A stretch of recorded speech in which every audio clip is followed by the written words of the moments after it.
যেহেতু নকল বা ছাত্র, সেই জন্য ওই সিস্টেমের বাইরে ডাইনিভাবে নড়তে চাচ্ছে না। নড়তে না চাইলে এসে কি উত্তর দিচ্ছে আমাদেরকে?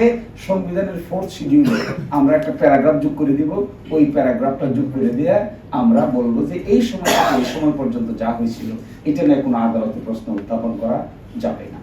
আমি সামনাসামনি পাইলে এই প্রশ্ন আমাদেরকে জিজ্ঞেস করা দরকার। আপনারা তো যোগ একবার করেছিলেন, 5ম সংশোধনী দিয়ে যোগ করেছিলেন, তো এটা গেল কোথায়? 7ম সংশোধনী দিয়ে এরশাদ সাহেব যোগ করেছিলেন, এটা গেল কোথায়?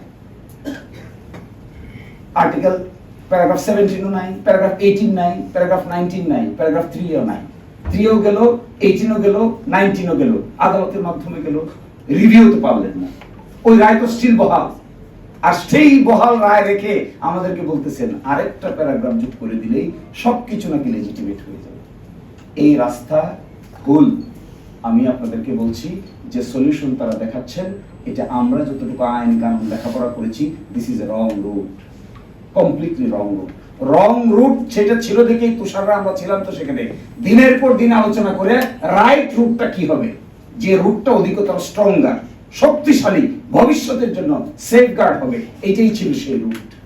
তারা বলছেন প্রেসিডেন্ট সেই অর্ডার দিতে পারে না। আচ্ছা বলেন, প্রেসিডেন্ট সেই অর্ডার দিতে পারে না, প্রেসিডেন্ট 3A ট্রানজিশনাল পিরিয়ড, এ আর এক অন্য কাহিনী। আশ্চর্য বিপদ। ওনারা এই সময়টাকে কি হিসেবে আখ্যায়িত করতে চান জানেন? ওনারা আখ্যায়িত করতে চান, এই সময়ের নাম দিচ্ছেন তারা ক্রান্তিকালীন সময়।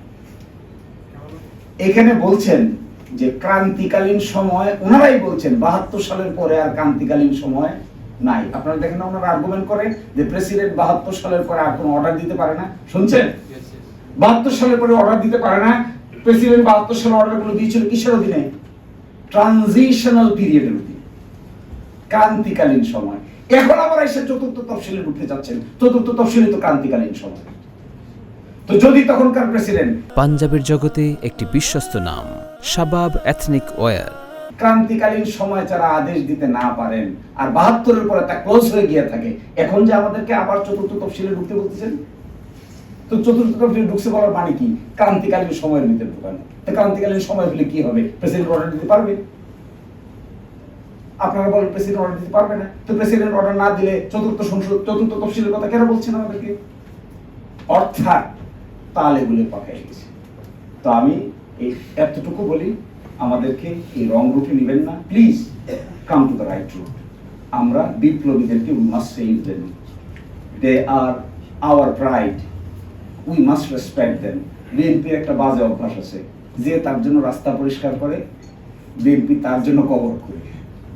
বিএনপির ইতিহাসে অতীতে যাদের রাস্তা পরিষ্কারের কারণে বিএনপি ক্ষমতার স্বাদে আসছে, দেখবেন সবাই কারো পাশেই শেষ পর্যন্ত বিএনপি স্ট্রংলি দাঁড়ায়। এটা একটা খারাপ দিক, এটা ভালো কিছু না। So we have to be very careful যে রং রুটে যাওয়া যাবে না। উদাহরণটা, সমাধানটা কি? সমাধানটা হলো রাইট রুট। রাইট রুট কি? জুলাই জাতীয় সনদ বাস্তবায়ন আদেশ, সেকশন 7, সেকশন 8, সেকশন 9, সেকশন 10, এটা হলো রাইট রুট। এই রাইট রুটে গেলে উই অল আর সেভ। এই রাইট রুটে না গেলে we all will be in danger. সকলেই ভালো থাকবেন। আল্লাহ হাফেজ।